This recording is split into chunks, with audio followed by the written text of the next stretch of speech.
अस्सलामुअलैकुम यार।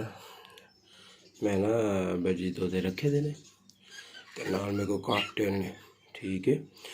तो उन्होंने ब्रीड की दी ते माशाल्लाह उन बच्चे भी मेरे को निकले दे ने। ते है सुबह के टाइम उन्होंने ना है देखो काले चने ने बिच छली है ते बिच कनक है। रात का मैं भे दिता सी ते हुण इन्होंने सुबह या ग्रैंड कर लवो या इन्होंने ना किसी चीज़ के नाल ना दबा लवो, ठीक हो गया। ते बजरी तोते जेह्ड़े होंदे ना काकटेल बिच ना बच्चे जदों कड्ढदे ने फिर ब्रीड बच्चों पालना छड्ड दिंदे ने ते उन्हां दी वजह तो ना इन्हां आस्ते ना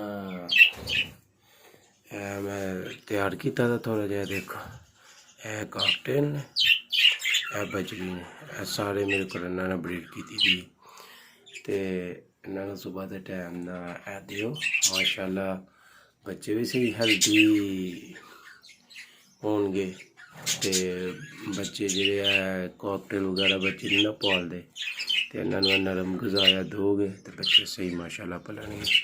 इन्हों दे विच 2-3 होर चीज़ां ने वो मैनू कल मिलियां नहीं सन ते इंशाल्लाह अज मैं लिया के रखांगा अगली वीडियो ते वो भी फिर मैं तुहाडे नाल शेयर करांगा। ओके अल्लाह हाफिज़।